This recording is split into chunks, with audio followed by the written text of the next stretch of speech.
আসসালামু আলাইকুম রহমতুল্লাহি ওবারাকাতুহু। সম্মানিত ভাই বোন, যেহেতু এক বছর পর পর ঈদের সলাত আসে, এজন্য কেহ কেহ ঈদের সলাতের নিয়মটা ভুলে যান। সেজন্য আমি আপনাদেরকে একটু মনে করিয়ে দিতে চাচ্ছি। সেটা হচ্ছে, প্রথমে আপনি আল্লাহু আকবার বলে সালাত শুরু করে দিবেন, ইমাম সাহেব যেভাবে পড়ান। বাস, এরপরে হাত বেঁধে সানা পড়তে হবে, সুবহানাকা আল্লাহুম্মা বিহামদিকা ওয়া তাবারাকা ইসমুকা ওয়া তাআলা জাদ্দুকা ওয়া লা ইলাহা গায়রুক। এটা আমরা পড়ি। এরপরে অতিরিক্ত 3টি তাকবীর দিতে হবে হাত উঁচু করে, আল্লাহু আকবার, আল্লাহু আকবার, আল্লাহু আকবার। এবার আউযু বিল্লাহি মিনাশ শাইতানির রাজিম, বিসমিল্লাহির রহমানির রহিম পড়ে সূরা ফাতিহা পড়তে হবে। ফাতিহার সাথে অন্য একটি সূরা মিলাতে হবে। তারপর রুকুতে যাওয়া, যথারীতি রুকু থেকে মাথা তুলে সামি আল্লাহু লিমান হামিদা বলে, তারপর সাজদায় চলে যাওয়া, 2টা সাজদা দিবে। এরপরে আবার দাঁড়িয়ে যাবেন, তারপর সূরা ফাতিহা পড়বেন, ফাতিহার সাথে অন্য একটি সূরা মিলাবেন। এরপরে অতিরিক্ত আবার 3টা তাকবীর দিবেন, আল্লাহু আকবার, আল্লাহু আকবার, আল্লাহু আকবার। এভাবে বলে 4র্থ তাকবীরে রুকুতে চলে যাবেন।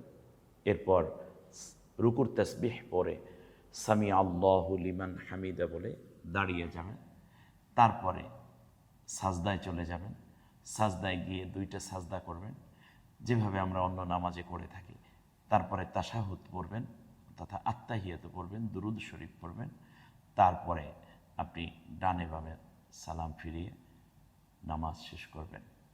এরপরে তাকবীর বলবেন, আল্লাহু আকবার, আল্লাহু আকবার, লা ইলাহা ইল্লাল্লাহু আল্লাহু আকবার, আল্লাহু আকবার ওয়ালিল্লাহিল হামদ। এটা বলে তারপরে ইমাম সাহেব খুতবা দিবেন। খুতবার আরবি খুতবার শেষে আমরা মুআনাকা করব, মানে কোলাকুলি করব। পরস্পরে ভেদাভেদ ভুলে যেতে চাই। আপনি মিথ্যা মামলা দিয়েছেন, সেই লোকও আজকে ঈদগাহে আসছে, আপনি কোলাকুলি 1 কোটি বার করলেও তো তার মনের কষ্টটা যাবে না। সেজন্য আপনার প্রথম ওই ব্যক্তির কাছে মাপ চেয়ে নেন এবং বলেন যে আমি মিথ্যা মামলা করেছি, আমার ভাইয়ের কাছে আমি মাপ চাই, তোমরাও আমাকে মাফ করে দিও। অথবা ওই ব্যক্তির কাছে স্বাভাবিকভাবে আপনি একা একা মাপ চেয়ে নিজের দায়িত্বে আপনি মামলাটা তুলে দেন। অন্যের সম্পদ আপনি আত্মসাৎ করেছেন হয়রানি করার জন্য, জমিন বিক্রি করে জমিন বুঝিয়ে দিচ্ছেন না, আপনি ঋণ নিয়েছেন, যথাসময়ে টাকা পরিশোধ করছেন না, বরং পাওনাদারকে আপনি ঘুরোচ্ছেন, একের পর এক ওয়াদা দিচ্ছেন। আজকে আপনিও ঈদগাহে এসেছেন, আপনি কি মুমিন? কারণ রাসূল সাল্লাল্লাহু আলাইহি ওয়াসাল্লাম বলেছেন, লা ঈমানা লিমান লা আমানাতা লাহু ওয়ালা দীনা লিমান লা আহদা লাহু। যে ব্যক্তির আমানতদারিতা নাই, যে আমানত রক্ষা করে না, তার কোনো ঈমান নাই। আর যেই ব্যক্তি ওয়াদা পালন করে না, তার কোনো ধর্ম নাই। ওই ধর্মহীন, দিনহীন একটা মানুষ। আর ওয়াদা ভঙ্গ করা, আমানত নষ্ট করা, এগুলো তো হচ্ছে মুনাফিকের আলামত।